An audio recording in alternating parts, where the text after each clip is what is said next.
आप बिना उसका एंट्रेंस एग्जाम दिए डायरेक्ट आईआईटी में जा सकते हैं। बाहर के जो फॉरेन यूनिवर्सिटीज हैं, कॉलेजेस हैं, वहां पर भी एंट्री मिल सकती है। इन एग्जामिनेशन को अगर बच्चा क्लियर करता है तो उसको एक सेल्फ कॉन्फिडेंस आता है। बहुत सारे टॉपिक्स हैं और बहुत सारे ऐसे क्वेश्चंस हैं जो कि नीट में भी आए हुए हैं और उससे रिलेटेड आईआईटी की केमिस्ट्री में भी आए हुए हैं। हेलो स्टूडेंट्स, कैसे हैं आप लोग? तो बच्चों, आज एक बहुत ही इंपॉर्टेंट टॉपिक लेकर हम लोग आए हैं कि अगर आप फ्यूचर में जेईई और नीट की तैयारी करना चाहते हैं तो स्कूल लेवल पे ऐसे कौन से कॉम्पिटिटिव ओलंपियाड्स हैं जो कि हमें हेल्प करेंगे, क्योंकि ये प्रॉब्लम भी है और ये बहुत सारे बच्चों के मन में डाउट भी होता है कि क्या हम आईआईटी की जो प्रिपरेशन है वो 11th-12th से ही शुरू करें या फिर 12th के बाद में करें, क्या परेशानी है।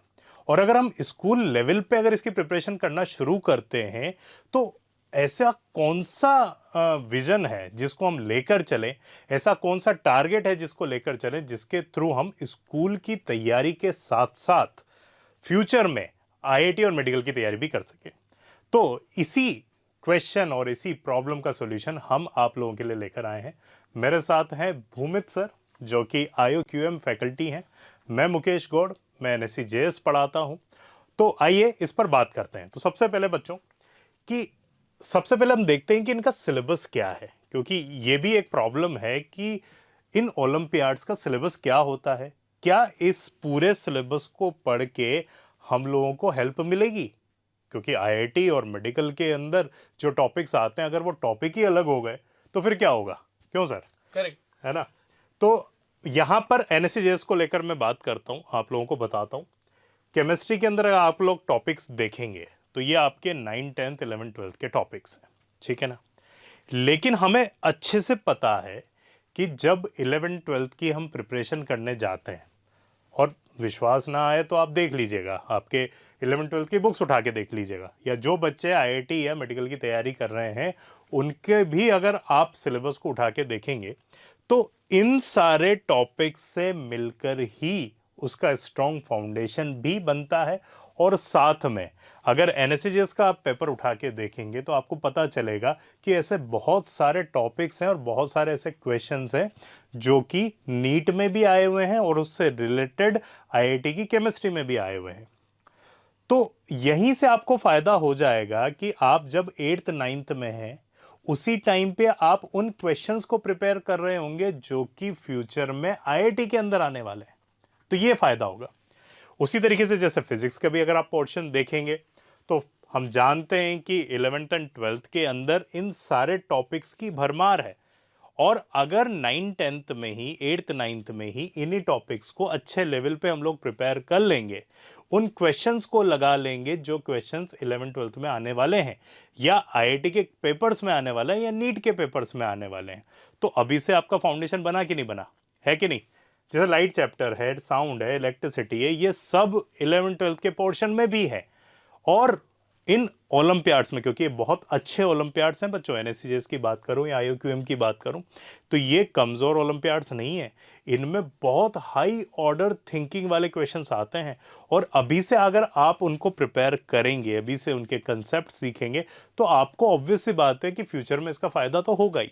उसी तरीके से बायोलॉजी में भी आप देखेंगे, बायोलॉजी में तो एनएससीजेएस का पेपर ही मुझे ऐसा लगता है कि 11th, 12th की एनसीईआरटी से बनने लग गया। पूरा का पूरा वहीं से पूरा का पूरा वहीं से आता है। तो बच्चों, अगर आप अभी से उन ओलंपियाड्स को टारगेट बनाएंगे ना तो फ्यूचर में आपके लिए काफी स्ट्रॉन्ग फाउंडेशन बना देगा ये, आईआईटी के लिए भी और साथ में आपके मेडिकल एग्जाम्स के लिए भी। और उसी तरीके से जैसे आईओक्यूएम में सर बताएंगे कि ये कैसे हेल्पफुल होगा अगर आप जेईई की तैयारी करना चाहते हैं। तो बच्चों, अगर देखो जेईई की तैयारी करनी है ना, तो देखो कोर्स जो है, जो सिलेबस है वो बहुत वास्ट होता है ना। तो उसकी तैयारी अगर पहले से कर ली जाए, मतलब ऐसा सोचो कि अगर पहले से कुछ पार्ट, कुछ चंक जो है अपना पहले ही क्लियर हो जाए, कुछ पोर्शन जो है पहले से ही सॉल्व हो जाए, तो बाद में 11th 12th में जाकर के थोड़ा कम पढ़ना पड़ेगा। राइट। लाइक फॉर एग्जाम्पल, अगर आप इधर देखोगे कॉम्बिनेटोरिक्स को, तो अगर मैं इसकी बात करूं तो जो 11th 12th में परम्यूटेशन कॉम्बिनेशन पूरा आता है वो एज इट इज यहां से है। मतलब मेजर चंक तो तुमने यहीं कर लिया, 8th 9th में 8, 9, 10th में अगर ये पोर्शन कर लिया तो मैं ऐसा मानता हूं कि बहुत सारा पार्ट जो है जेई का यहां पे क्लियर हो गया।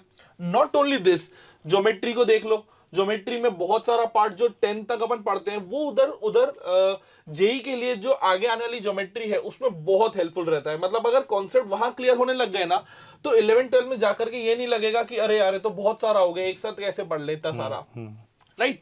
सिमिलरली एल्जेब्रा और नंबर थ्योरी, मतलब ऐसे ऐसे क्वेश्चन भी हैं जो 11th 12th में जब जेई के देते हैं आप 12th के बाद, है ना, तो जेई में देने में नंबर थ्योरी से एक कॉन्सेप्ट निकल करके आता है जो डायरेक्टली आप यूज कर सकते हो, जो 12th या 11th में नहीं पढ़ाया जाता है। तो डायरेक्टली अगर आपने यहां पढ़ लिया तो वहां जो पोर्शन है वहां सब्जेक्टिव थोड़ी है, वहां पर आपको एज अ एमसीक्यू है या इंटीजर टाइप है, उस टाइप के क्वेश्चन है, तो आपको एज इट इज उधर से ही करने की जरूरत नहीं है, आपके पास वेराइटी ऑफ मेथड्स होगा उसको सॉल्व करने के। और भी मतलब सर मुझे पर्सनली ये लगता है कि जो ओलंपियाड्स होते हैं ना, जो 10th लेवल तक के ओलंपियाड्स होते हैं, ये बच्चों को दो तरीके से प्रिपेयर करते हैं। एक प्रिपरेशन तो उसका जो स्कूल एग्जामिनेशंस है, जो 10th क्लास तक उसके जो नॉर्मल स्कूल्स के अंदर आता है, उसको तो इम्प्रूव ये बहुत अच्छे लेवल पे करते हैं। बच्चों में मिथ है, मतलब कि अगर हम ओलंपियाड की प्रिपरेशन करेंगे तो हमारे बोर्ड्स में मार्क्स नहीं आएंगे या हमारे एग्जाम्स में मार्क्स नहीं आएंगे, ये बिल्कुल मिथ है।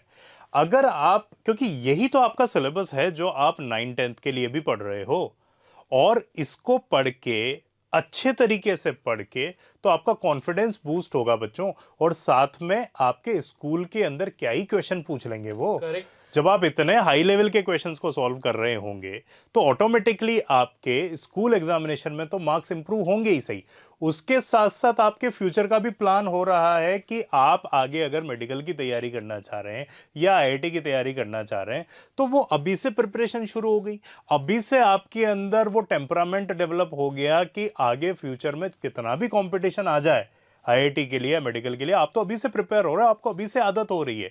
तो इससे अच्छी चीज क्या हो सकती है बच्चों, अगर आप ओलंपियाड्स की प्रिपरेशन करते हैं तो राइटली सेड, मतलब प्रेजेंट का भी काम होता जा रहा है और फ्यूचर का भी काम होता ऑब्वियस जा सी रहा बात है। राइट। और मैं तो कहूंगा सर पास्ट का भी काम होता जाता है, क्योंकि कई बार ऐसा होता है कि पुराना जब पढ़ के आ रहे होते हैं ना तो वीकनेसेस रह जाती हैं। एग्जैक्टली। और इन ओलंपियाड्स को अगर आपको करना है तो जो पुरानी आपकी वीकनेसेस हैं उनको इंप्रूव करना होगा।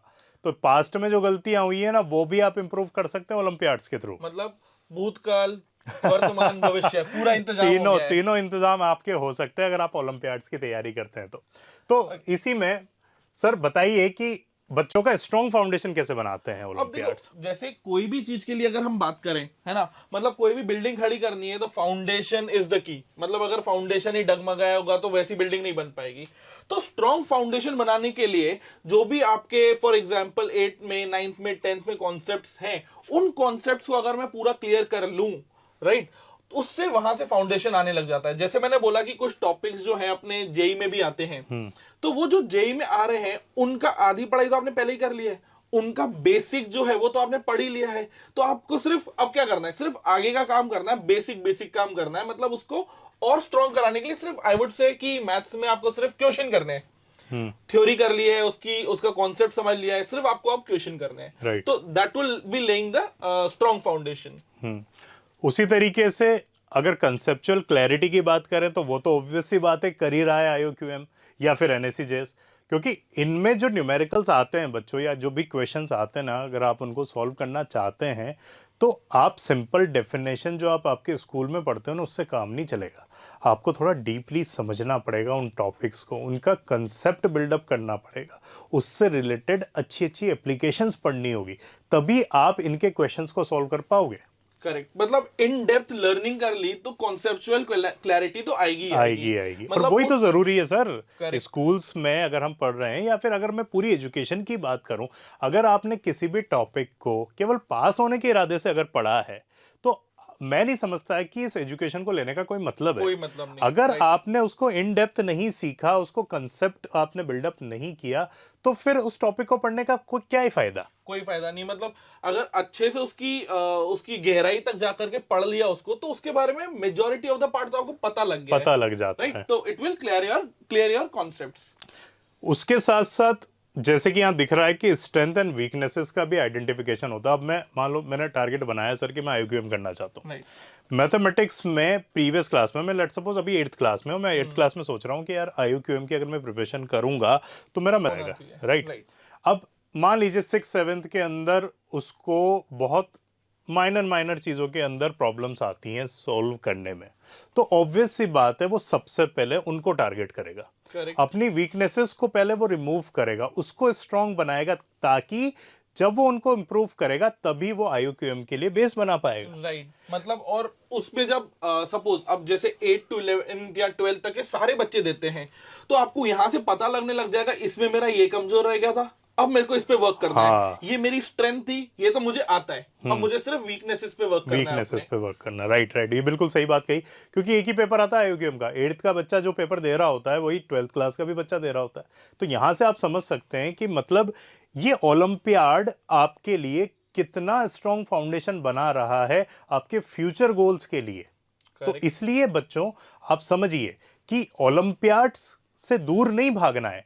ओलंपियाड आपके एजुकेशन के अंदर, आपकी जो भी एकेडमिक्स है उसके अंदर कहीं ना कहीं बहुत अच्छी तरीके से कंट्रीब्यूट करता है और फ्यूचर में आपको सक्सेस भी दिलवाता है। करेक्ट। और उसका अर्ली स्टार्ट तो यू कैन से, अभी हमने जैसे बात करी कि अर्ली स्टार्ट कर लिया तो बहुत सारी राह जो है वो आसान हो गई अपनी। हाँ, मतलब कॉम्पिटिटिव एग्जाम, आज आप अगर स्कूल का एग्जाम देते हैं तो आप अपने स्कूल की बात करते हैं, स्कूल लेवल पे ही रहते हैं। ज़्यादा से ज़्यादा आप अपने सेक्शंस में देख लोगे या पूरी क्लास में जितने भी सेक्शंस हैं उनके अंदर देख लोगे कि अभी आप कहाँ स्टैंड कर रहे हैं। लेकिन फ्यूचर में ऐसा तो है नहीं सर कि जब आप जॉब लेने जाओगे या फ्यूचर में आप किसी अच्छी मेडिकल कॉलेज में जाना चाहते हो या अच्छा IIT लेना चाहते हो तो आपको कॉम्पीट करना पड़ेगा पूरे इंडिया पे उस क्लास से। इंडिया लेवल पे, राइट। और उसका पता कैसे चलेगा? उसका पता तो ओलंपियाड से ही चल सकता है, क्योंकि ओलंपियाड एक ऐसी चीज है जो आप ही की क्लास के अंदर, अगर आप 9th में हैं, आप 10th में, 8th में हैं, तो उस क्लास को पूरे इंडिया में 8th क्लास के जो बच्चे हैं वो फिल करते हैं और आपको पता चल जाता है कि अभी आप कहाँ स्टैंड कर रहे हैं उन सारे बच्चों में, ताकि फ्यूचर में इंप्रूवमेंट के साथ साथ अपनी वीकनेसेस को दूर करते हुए आप उसको जब 12th में पहुंचेंगे तो वहां IIT और मेडिकल में आप कॉम्पीट कर पाओगे रियलिटी में। वहां वो लगेगा कि हाँ पहली बार ऐसा नहीं होगा कि 12-14 लाख लोगों के बीच में बैठ कर Right, पेपर दे रहे एक right, तरीके right. से। तो इट इज द अर्ली हम एक्सपोजर। OMR को फिल करना आता है, बहुत सारी चीजें बच्चों, आपको कंसेप्ट्स पता चलते हैं, आपको टाइम मैनेजमेंट का पता चलता है कि मुझे कैसे कंप्लीट करना है अपना पेपर गिवन टाइम के अंदर, एक्यूरेसी पता चलती है, आप कितना फास्ट कर पाते हो, इन सब चीजों का पता चलता है। ये सारी चीजें आपको ओलंपियाड की प्रिपरेशन से आती है। तो इसलिए इसको सही टाइम क्या है? इसका सही टाइम है जब आप स्कूल्स में, आप 6 से लेकर 10 तक अगर आप पढ़ रहे हैं तो यही टाइम है जिसमें आपको इन ओलंपियाड्स को देखना चाहिए और इनके लिए प्रिपरेशन करते हुए इनको फाइट भी करना चाहिए। करेक्ट। और जैसे सर आपने बोला OMR का पता लगता है कैसे फिल करना है, तो ये जो पेपर फेमिलियरिटी है ना, ये पता होना बहुत जरूरी है कि कैसे क्वेश्चन आएंगे, किस तरीके से करना है। मतलब अगर पहली बार मैंने OMR देखी और मुझे पता ही नहीं उसको फिल कैसे करना है तो मेरा आधा टाइम तो वहीं वेस्ट हो जाएगा। राइट। तो this is also equally important. इसके साथ साथ बहुत इंपॉर्टेंट है बच्चों की जब हम ओलंपियाड्स को देते हैं, अभी मान लीजिए आप 8th क्लास में, अभी 8th क्लास में आप 8th क्लास का एग्जाम देंगे, उसी के बेसिस पे आपको, अगर आप उसमें बहुत अच्छा करते हैं तो आपको रिवॉर्ड्स मिलेंगे या आप रिकॉग्नाइज होंगे। लेकिन अगर आप इन ओलंपियाड्स को देते हैं तो इसी लेवल पे, क्योंकि एक चीज मैं आपको बता देना चाहता हूं, जैसे हम IUQM की सर बात कर रहे हैं, इस एग्जाम को अगर आप क्लियर करते हैं तो डायरेक्ट गेटवे है IITs में जाने का। ऑल्दो इसको लेकर हम एक डिटेल में वीडियो आप लोगों के लिए लेकर आएंगे जहां पूरा समझाएंगे कि ऐसे कौन कौन से ओलंपियाड्स हैं जिनको देने से आप बिना उसका एंट्रेंस एग्जाम दिए डायरेक्ट IIT में जा सकते हैं। Correct. Not only IIT sir, बाहर के जो फॉरेन यूनिवर्सिटीज हैं, कॉलेजेस हैं, वहां पर भी एंट्री मिल सकती है in type of exams, in type of olympiad से। आपको मॉनेटरी बेनिफिट भी मिलता है, आपको स्कॉलरशिप्स मिलती हैं, बहुत सारी चीजें। और सबसे बड़ी बात जो मुझे सर पर्सनली लगता है ना, कि इन एग्जामिनेशन को अगर बच्चा क्लियर करता है ना तो उसको एक सेल्फ कॉन्फिडेंस आता है, बहुत इंपॉर्टेंट। और वो सबसे ज्यादा इंपॉर्टेंट है इन सब चीजों से। एक कॉन्फिडेंस होता है ना कि नहीं, मैंने फिजिक्स ओलंपियाड निकाला हुआ है या मैंने केमिस्ट्री ओलंपियाड निकाला हुआ है, 8th में निकाला, 9th में निकाला हुआ है, तो ऑटोमेटिकली जब आप आगे फ्यूचर में चाहे कैसा भी ओलंपियाड आए, चाहे कैसा भी कंपटीशन आए, उसके अंदर आप घबराओगे नहीं, उसके अंदर आप पूरा स्ट्रांग तरीके से अपने कदम रखोगे और जरूर सक्सेसफुल होंगे। करेक्ट। तो बच्चों, इसी चीज के साथ में होपफुली आज हम आप लोगों को समझा पाए कि अगर आप फ्यूचर में टारगेट बना रहे हैं IIT में जाने का या मेडिकल में जाने का, तो ओलंपियाड कैसे हेल्पफुल हो सकते हैं आप लोगों के लिए।